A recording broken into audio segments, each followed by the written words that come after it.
কিন্তু আমরা এই রাধা কৃষ্ণের অপ্রাকৃত প্রেম জানতে পারতাম না। বহু সুন্দর এই বাংলার মাটিতে অর্থাৎ বর্তমানে পশ্চিমবঙ্গের নবদ্বীপে জন্মগ্রহণ করেছিলেন। তিনি যখন জন্মগ্রহণ করেছিলেন তখন দুটো মহল কিন্তু অভিমান করেছিল, অর্থাৎ তৎকালীন সময় চৈতন্যদেবের মূল ছিল শ্রীহট্ট অর্থাৎ সিলেটে, জগন্নাথ মিশ্র তার বাড়ি ছিল সিলেটে। পরবর্তীকালে তিনি বর্তমান পশ্চিমবঙ্গে এসে বসবাস করেন নবদ্বীপে। সেখানেই পবিত্র পাবন গৌরহরি জন্মগ্রহণ করেন। তাই বললেন যদি গোরা না হইত কেমনে হইত কেমনে ধরিতাম রে, যদি গোরা না হইত কেমনে হইত কেমনে ধরিতাম রে, ও যদি গোরা না হইত কেমনে হইত কেমনে ধরিতাম রে, যদি গোরা না হইত কেমনে হইত কেমনে ধরিতাম রে।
আমরা জন্মগ্রহণ করলেন শচী গর্ভ সিন্ধু মাতা, দুই অঙ্গে এক অঙ্গে, তার নাম গৌরাঙ্গ। গোবিন্দের গো, রাধা রানীর রা, দুই মিলে হলো গোরা। কলিযুগে চেতন দান করবার জন্য জন্মগ্রহণ করলেন শ্রীধাম শ্রী নবদ্বীপ। গৌর হয়ে যখন জন্মগ্রহণ করেছিলেন, এই নবদ্বীপ ছিল শাক্ত পণ্ডিত পীঠস্থান। আপনার যারা ভারতবর্ষে বাস করা, পশ্চিমবঙ্গে বাস করেন, তারা সকলেই অবগত আছেন। পোড়ামাতলা অর্থাৎ বহুরামা, যারা অভ্রংশ রাধা পোড়ামাতলা নবদ্বীপে, তা এখন অবস্থান করছে। গৌরে কি করতেন? প্রত্যেক দিন ওই শ্রীবাসনে কীর্তন করতেন। কি বলতেন? কৃষ্ণ কৃষ্ণ কৃষ্ণ কৃষ্ণ কৃষ্ণ কৃষ্ণ কৃষ্ণ হে কৃষ্ণ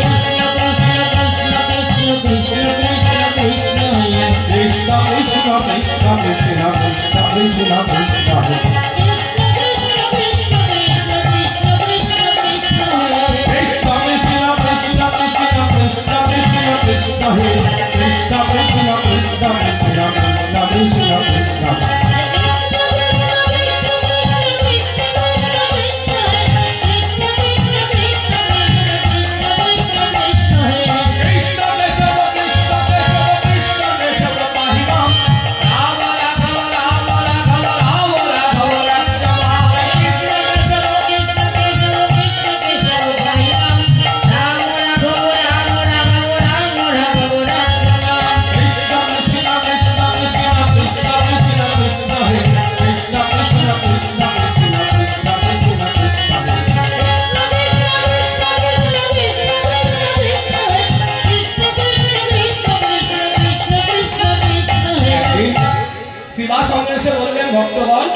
ভক্তগণ, আমার মনে বড় বাসনা, এই শ্রীবাস অঙ্গনে 1 বৎসরকালীন হরিনাম যজ্ঞ অনুষ্ঠিত হবে।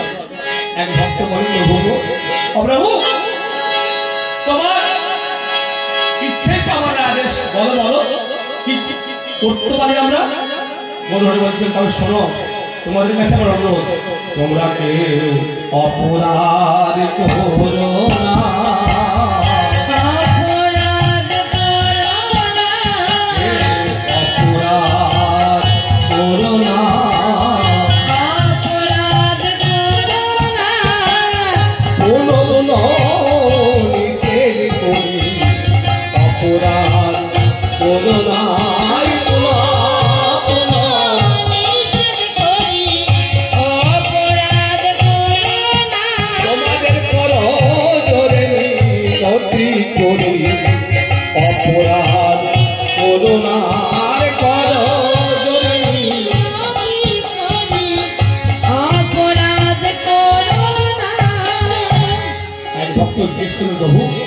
অপরাধ করলে কি হবে? গৌর হয়ে বলুন, তবে শুনবে অপরাধ করলে কি হবে? বৈষ্ণবে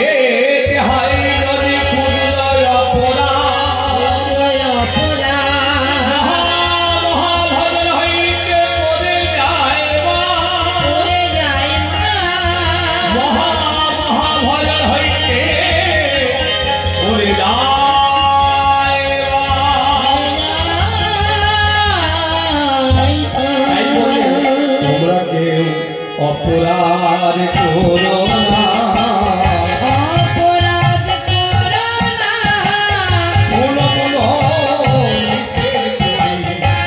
অপরাধ করো না, অপরাধ করো না।